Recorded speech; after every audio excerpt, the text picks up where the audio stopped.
Hey everyone, in today's video we're going to be going over second line combat gear. Second line combat gear is the minimum amount of gear that you're going to want to take with you to engage in a sustained firefight or while you're on a movement. The basic concepts of second line is going to be first your hydration bladder, then your chest rig, and any special equipment that you may need, depending on your role and depending on the main weapon that you're taking with you. This basic concept can be condensed down into shoot, move, communicate, navigate, and hydrate. So first I'm going to go over the basic necessities for your second line gear, and then I'm going to go into specialized roles and additional things that you may be able to carry. So the first thing first is, of course, your first line, which includes your hearing and eye protection, just like we showed in the last video, as well as your first line belt and your main weapon, whatever that may be. So, as you can see, what you want with your second line is for it to integrate seamlessly with your first line.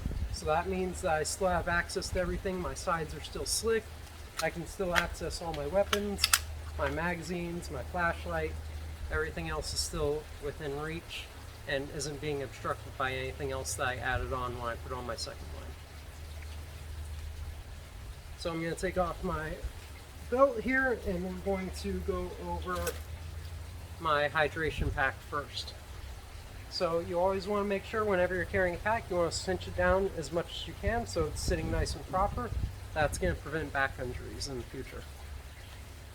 So that means using your chest strap, using a waist strap if need be, if your pack has one, and having these straps back here completely cinched down. I like running a pack that's not integrated into my chest rig or my plate carrier, that way I can remove it and reach any administrative equipment that I may need from it. So of course, this is running my hydration bladder on the inside. You're going to want to get as big of a bladder as you can because you're only going to last as long as your water lasts. So I have this routed to my non-dominant side. I also have my GPS, my Fortrex 401 on my shoulder, and my pace count beads on this shoulder as well. All of them are being held in place by a web dominator right here.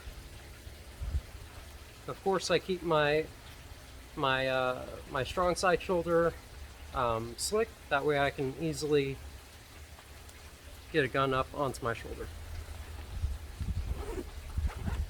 Moving into the pack, but you're going to want to carry not just your hydration bladder, but you're going to want to carry additional food, maybe some coffee, an energy bar, several energy bars if you can.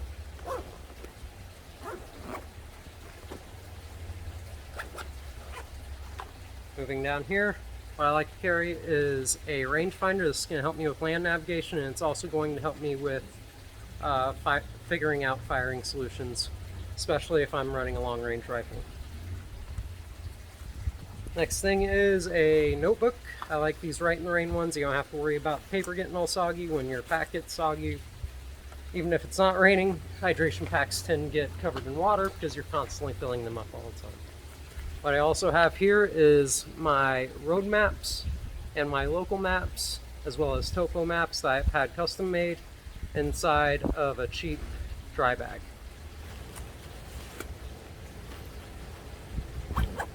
Moving down from there, on the outside of the pack, we have three things. I like to carry my headlamp. This one has a red light so that I can adhere to light discipline if I'm out in the woods at night and I'm needing to read a map or anything like that. This is a Petzl Tactica. It's got a rechargeable USB battery in it. It's really good, it's really strong, it's really powerful. What I have over here is CKRT or CRKT mini Rin. This is so that I can use this for any administrative tasks, chopping, even self-defense. I can pick a firing loop in a wall, even concrete, drywall, anything like that. I can use it for small breaching tasks, knocking off door locks and stuff like that. So I have that just mounted to the outside with some Velcro one wrap. I like to keep it just like this so that when it's on, I have access to it. I can pull that and get it out while it's still on my back.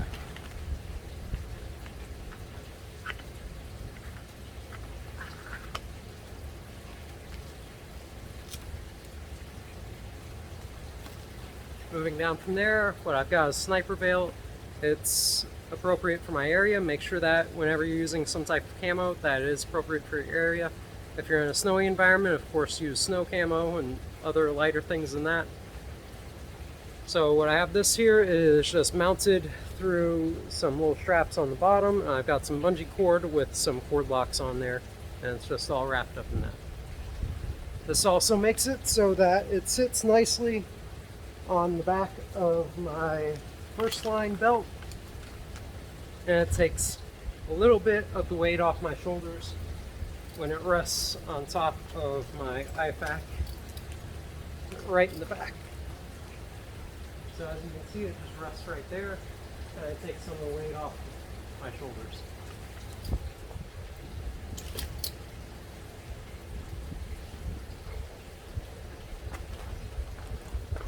Moving back into the pack, I've got this waterproof pouch right here where I keep a throat mic just in case I don't want my radio to be transmitting out loud to everyone around me. I've also got some extra batteries and an extra antenna for my radio just in case. Since all those are electronics, I like to keep them inside this waterproof pouch.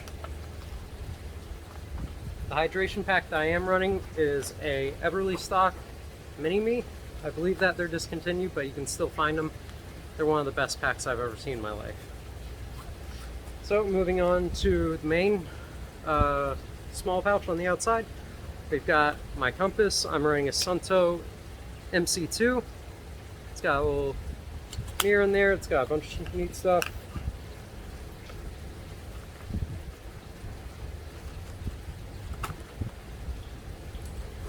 I also got my multi-tool in here. What I'm running is Leatherman Mutt. I've got my pen, my pencil, just a mechanical pencil, and a Gerber Impromptu with Right in the Rain ink. I keep a spare,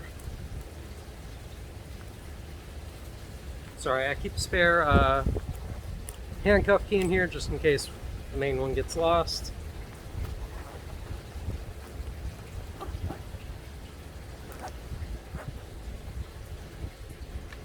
And that's about it for my main pouch.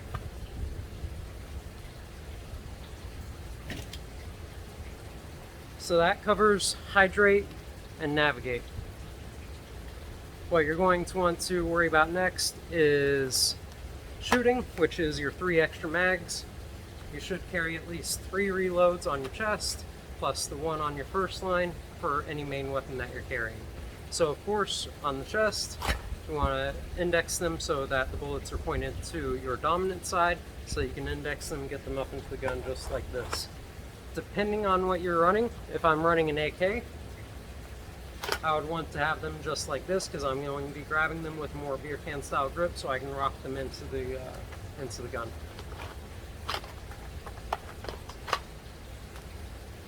So what I have here is a triple S-stack magazine placard. This is in 5.56.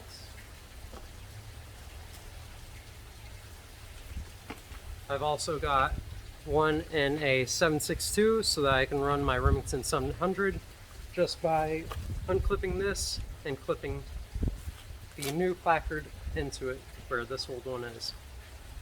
So with this one, I do run it index to the left, to the right, to my dominant side. And what's good about this 7.62 one is that I can also run my AK mags. So I just need 2 different placards to run 4 different weapons.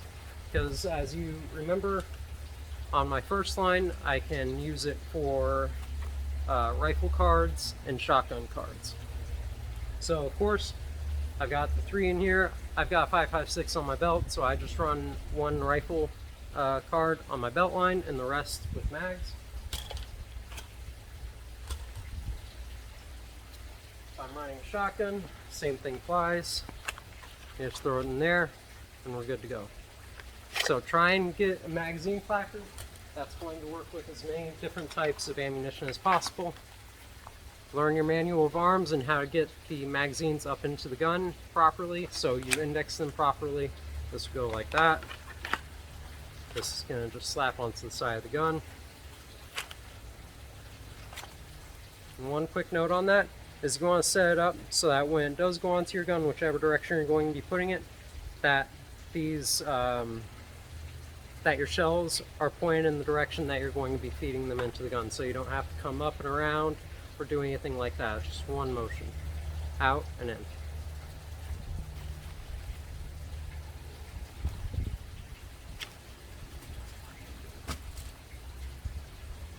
So just to demonstrate that quickly.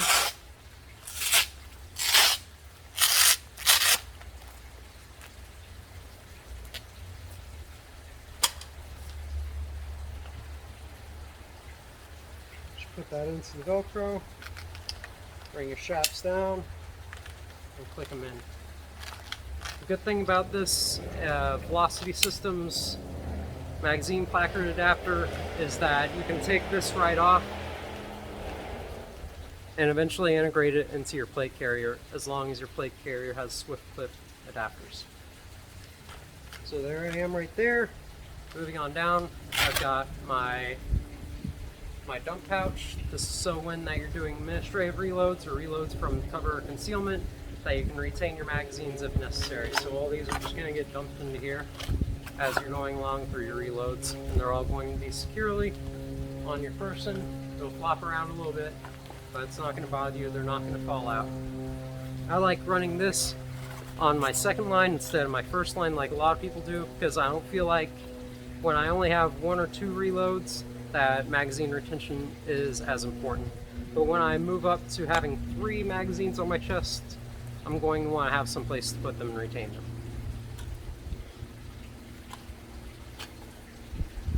So this is a sword tactical exploitation dump pouch. What's good about this is that it's got 4 more loops for shotgun shells. If you're a breacher and you need a couple breaching rounds down here, you can have them down there. Typically I have this folded up until it's ready to be used. So you just roll that up, put that back in. This just sandwiches in between your placard and your chest rig or your plate carrier. So moving over here, I've got 2 Faro Concept swings. The first one has my radio, which is Baofeng UV5R.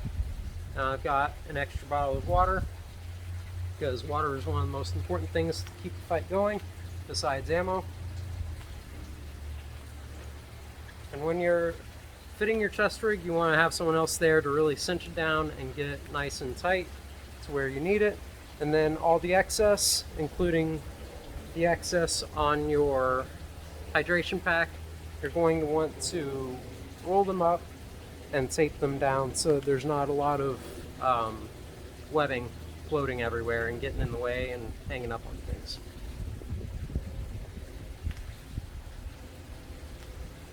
So that's basic second line gear. What I'm going to move into now is special rules. The first 2 that I'm going to show you are simple ones that we're just going to add a few things, and we're going to keep the same weapon. They're going to work with carbines. The first one is just going to be a support role where you're carrying more ammunition via bandolier. The second one is going to be a medic role where you're carrying a hell of a lot more IFAKs and some other medical equipment on your back. So I'm going to set those up, and I'm going to show them to you and go through what we need.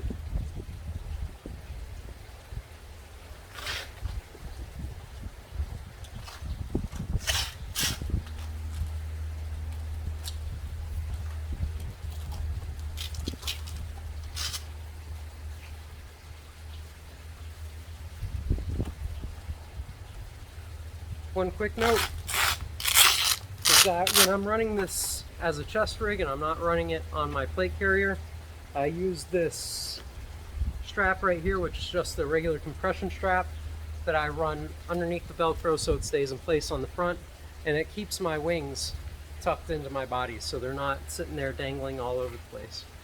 So these just go over the wings and around my back, and it puts in somewhere around here, and this keeps things a lot tighter. So I just put my magazine placard right over it, sandwiches in place.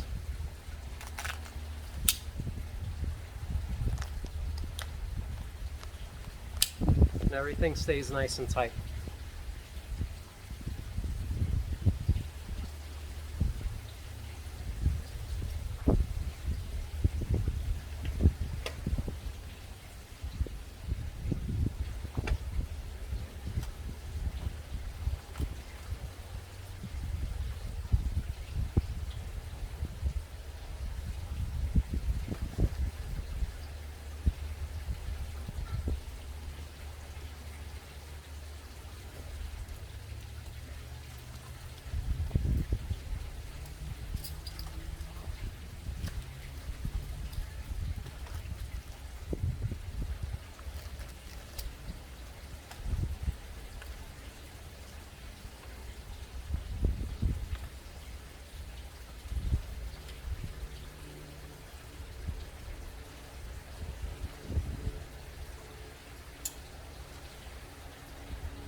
So the first thing I'm going to show you is if you're running a support role, you don't have any special weapons, you're just running carbine, you're a basic infantry person, you don't know anything else, or a basic rifleman, you don't know anything else.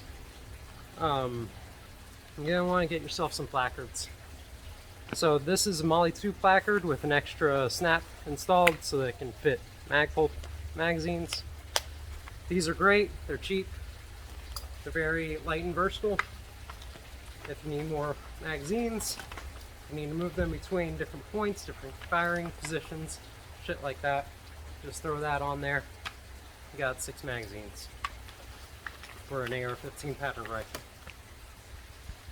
There are different types of bandoliers. This is a Chicom 5 mag AK pouch.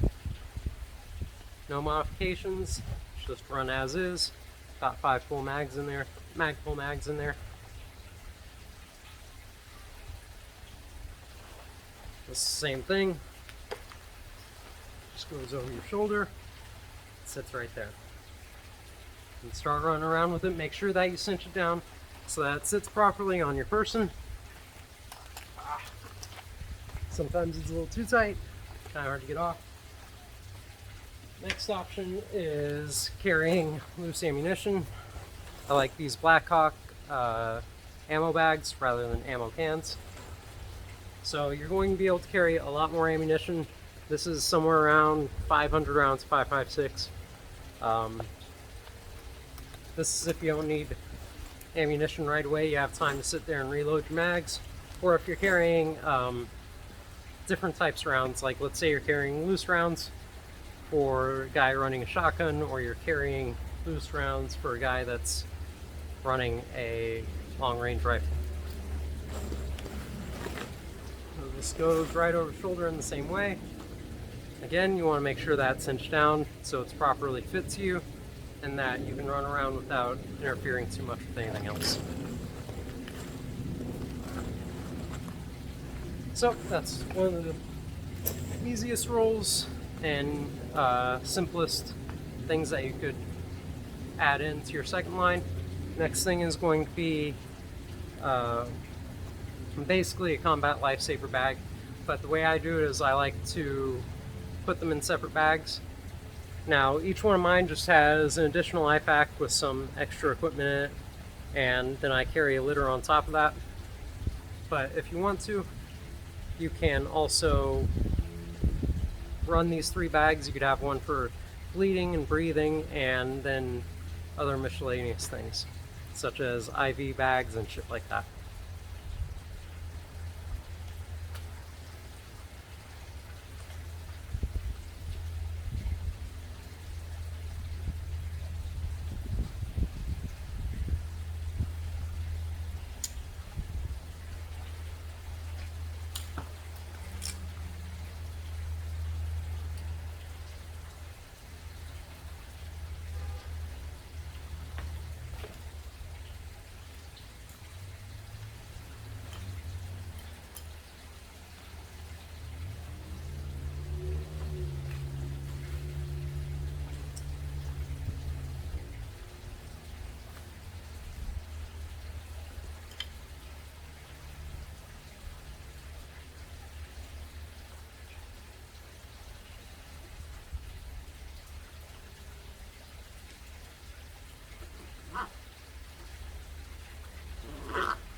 So after support, the second thing that I want to show you is medic equipment. So what I'm running here is just 3 JanSport waist packs wrapped around the outside of my hydration pack. What I like about these is that I don't just have one big pack or one big pack slung over my shoulder like a CLS bag. It gives me a lot more options. For me, I just run an additional 3 IFAKs with a couple extra items in them, just in case, like extra gauze, extra tape, stuff like that. What's good about this is that I can easily take these off by clipping them, and I can just throw this down on a casualty if I have a massive casualty event. What I like to do is I like to run a collapsible litter right behind these bags. They all stay in place. They're all marked. Another thing that you can do with these is that you could have, instead of each being an individual IFAK, you could have each one running different things, like the stuff that you need to sustain breathing and the stuff that you need to prevent a person from bleeding out, or things like an IV and things to keep circulation going. So that's just how I like to run mine. I've just got 3 JanSport 5th Avenue waist packs in there. They're nice and light. Of course, just like my everyday carry, they are filled with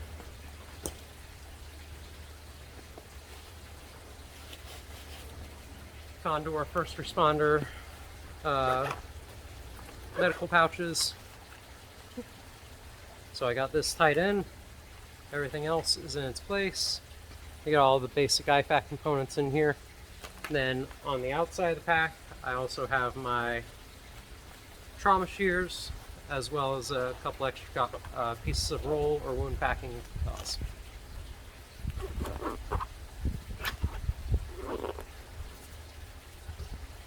Each one of them is individually marked. If you're running different pouches for bleeding or breathing, you can write those on the outside. And then you have different modules for different purposes.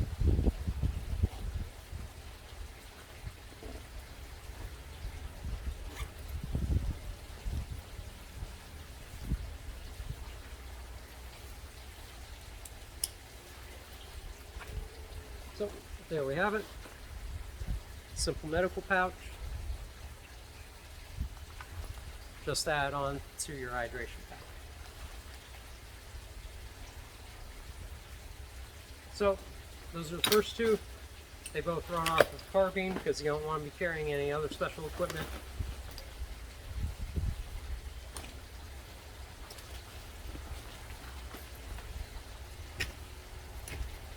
I'm sorry, the litter that I'm using is a NAR quick litter. It's just a collapsible litter. You need 4 people to carry it. Get that up underneath your casualty and lift them up as a team. You get them out of wherever you need to get them out of.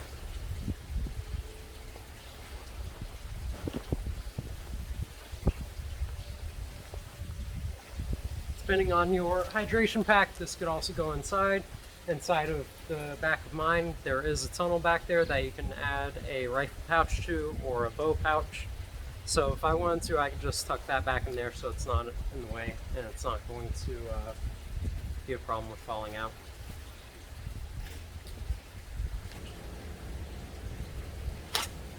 So the next thing that I'm going to be moving on to is a shotgun loadout. Take all my 5.56 mags out of here to my carbine.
Alright, so now we have our shotgun loadout.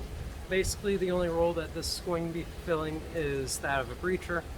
It's the shittiest loadout because you're going to be carrying the most weight, so I'd only recommend it to bigger folks that can deal with the extra weight.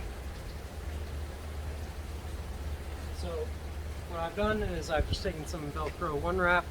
I've gotten my crowbar, which is 36 inch crowbar. I'm sorry. So what I've got on my back, wrapped up with a Velcro one wrap behind my axe, is my 24-inch crowbar. It's going to give me some leverage to get into things. I've also got my demo hammer over here, which is obviously going to help me demo shit if I need to. And then I've got my 36-inch bolt cutters that are capable of cutting through half-inch chain or locks. You don't want to carry too small bolt cutters just in case you come across a lock that you can't cut. If it's your one job to get into a place, don't let your team down. Carry the extra weight. Make sure that you can get through the chain or the locks. So what I've got here is just the regular DeWalt crowbar, a Stanley Foobar demo hammer, and a Tecton 36-inch bolt cutter. Now, of course, I've got my shotgun rounds inside my 5.56 mag pouches, as well as a shotgun card inside of the 5.56 mag pouch on my belt. So it's 3 plus 1, just like every other loadout. I've also got my breaching rounds right here, and I also have an option of carrying a few more breaching rounds inside my dump pouch. I've got my buck or my slugs on the side saddle where I can feed them up into the gun onto this Velcro. And of course I've got my light and my sling.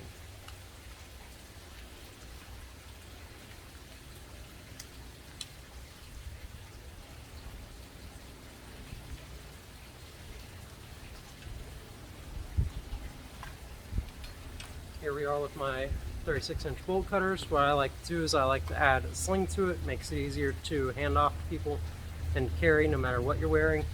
This is just a regular surplus US 2-point sling that I've just wrapped around.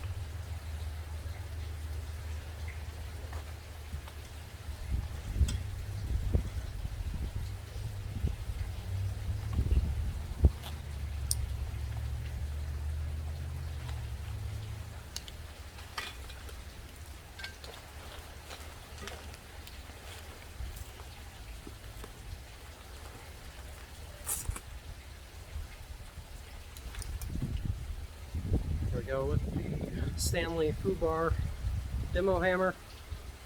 It's a lot cheaper than any of the tactical hammers out there, or Halligan tools, or whatever the fuck they're called. Just go out to your local hardware shop and get one of these.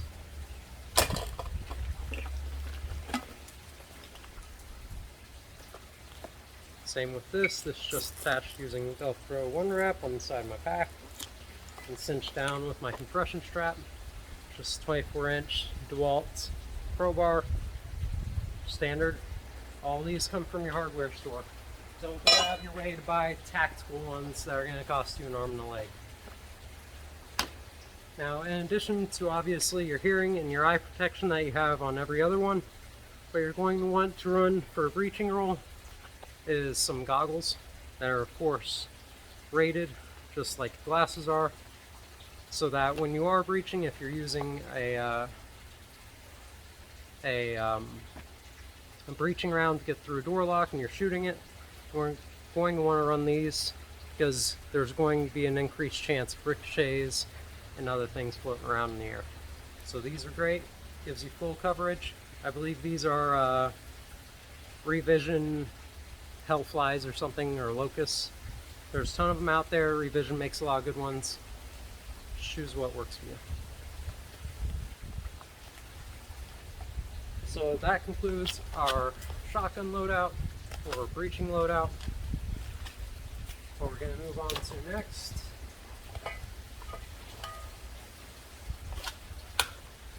is our long-range rifle loadout.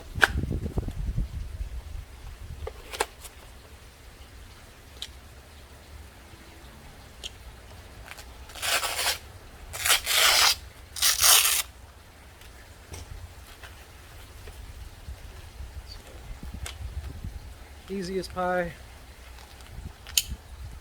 Switch between loadouts.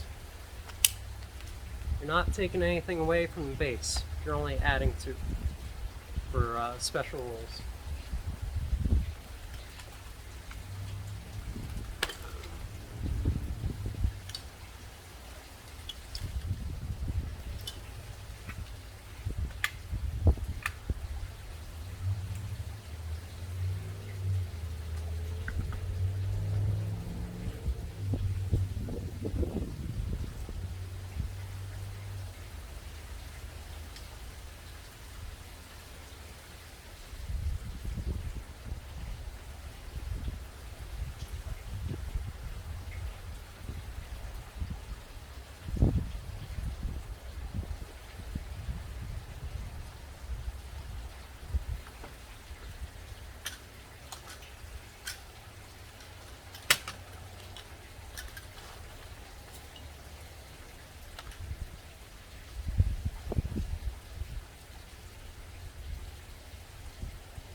So, what we got here is our long-range rifle loadout.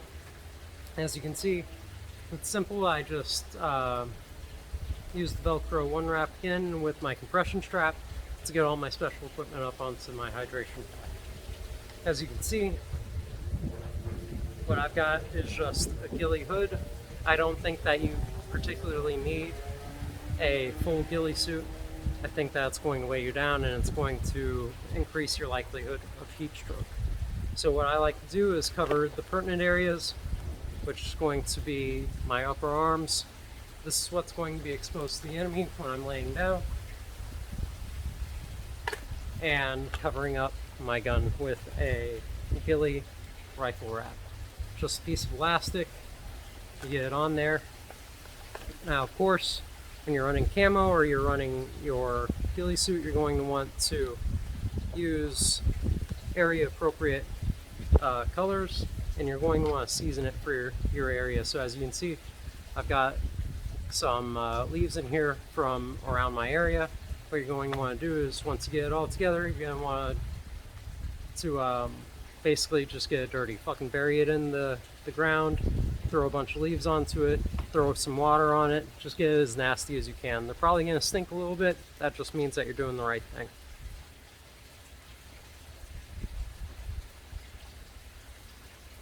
The whole purpose of this is just to take out the human silhouette so you don't see, you know, the traditional skinny head with shoulders jutting out. It's going to kind of soften that silhouette so that the human eye doesn't immediately recognize it as a human target.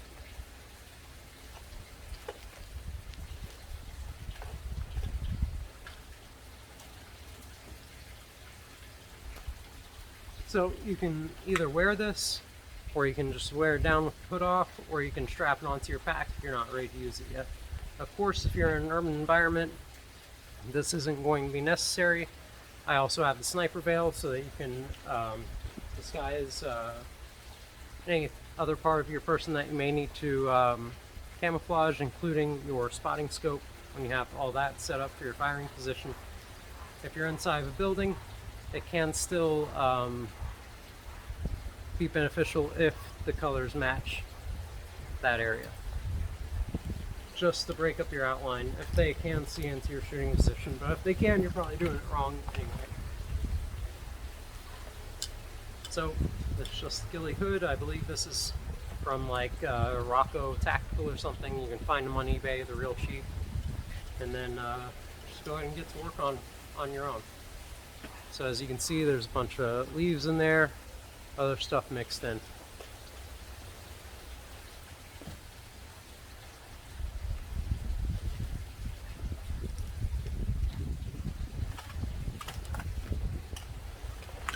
So moving on to the pack, what I've got here is my spotting scope. What I like to use is a Celestron Mini-Me SCT scope. It's real clear, you can see out real far. One drawback is the gigantic mirror on the front. But what I like to do is I like to take a normal black pantyhose, just stretch it over there as a kill flash. It also gives me an option to pull it back over the entire thing to kind of cover it up and protect it as it's on the move.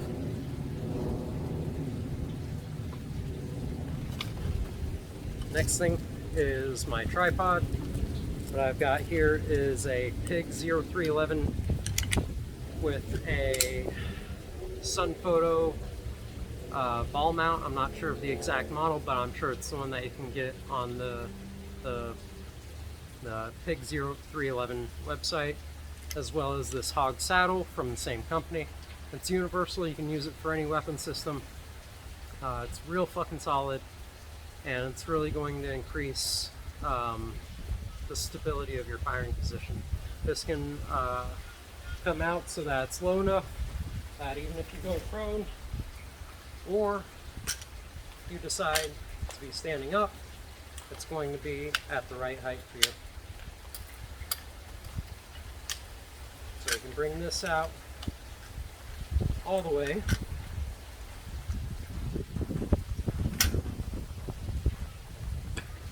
And as you can see, it's pretty fucking low.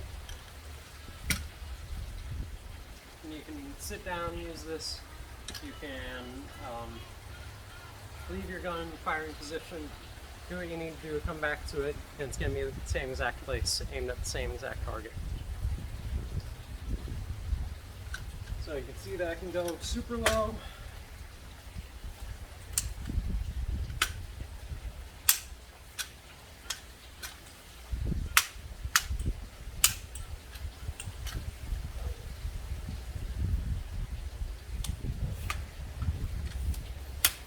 Also go ridiculously high depending on your terrain, or depending on whether or not you're up on top of something and it's sitting below you. It's very adaptable to whatever firing position you choose to set up or have. As you can see, it's taller than me, so no matter who you are or what your application is, this is probably going to work out for you pretty well.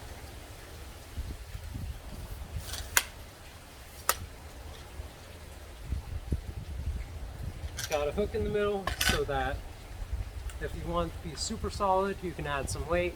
What I like to do is I like to just let's go back out.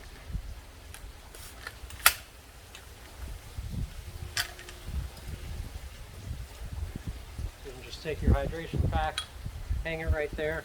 It's it's going to put a lot more weight down onto it, and it's going to stay that much more steady.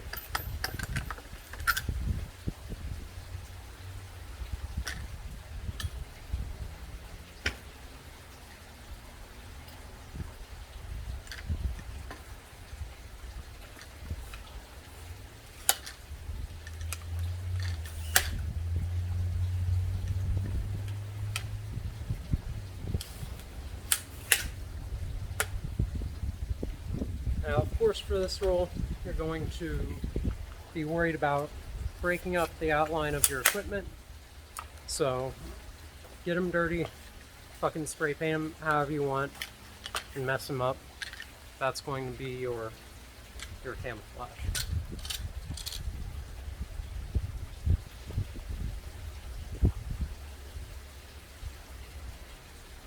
One last note before we go on that same line of thought.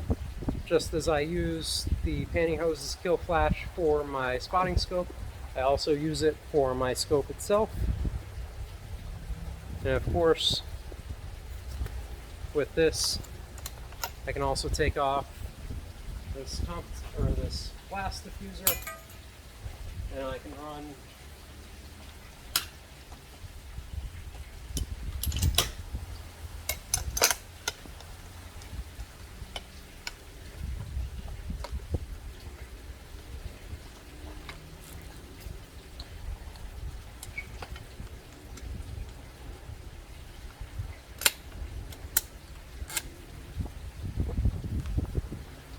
the suppressor as well, which is going to hide you a lot more and keep down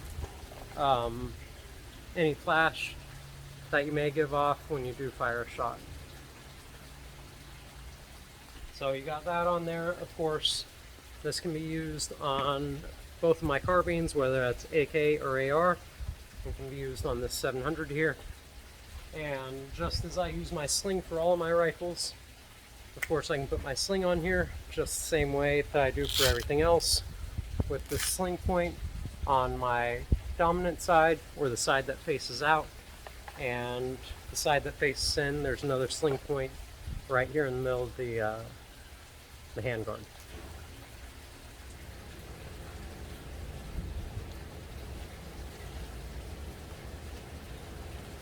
Just move this elastic back up here. Try and get it out to the end of the rifle.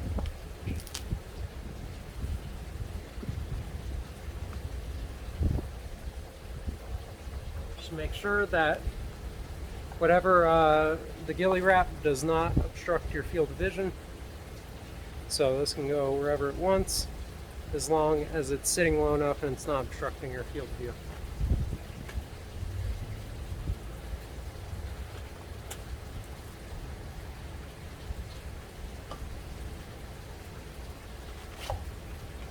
So,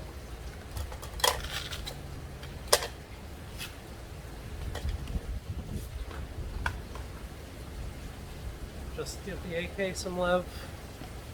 In my 7.62 ammo pouches, if I was running a 2-pistol plus 1 rifle in the 7.62, I'd be able to carry my AK mag as well on my belt.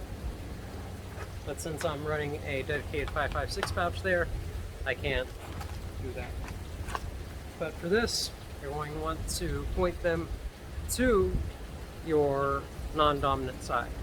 It's kind of the opposite with the AR, because you're going to grab them like this.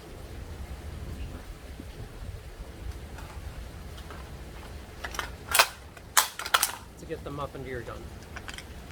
So, one last time. Sometimes you don't look as cool as you could, but that's okay, as long as you get the job done.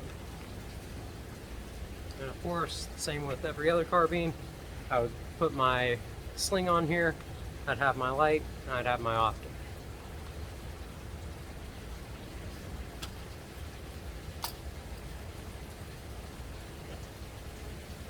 So, I believe that is it for the gear.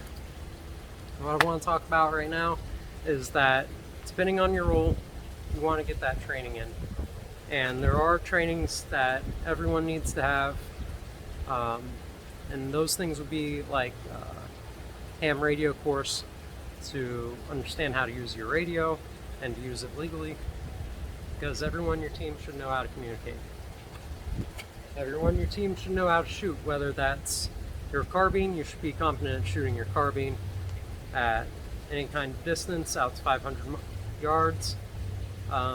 If you're in a breaching role, you should know how to breach safely. You should know how to use your tools in order to gain access to whatever you need to gain access to. This is a skill that you do need to practice. So if you hear about any house demos going on, go and volunteer and start breaking shit up and learn how your tools work.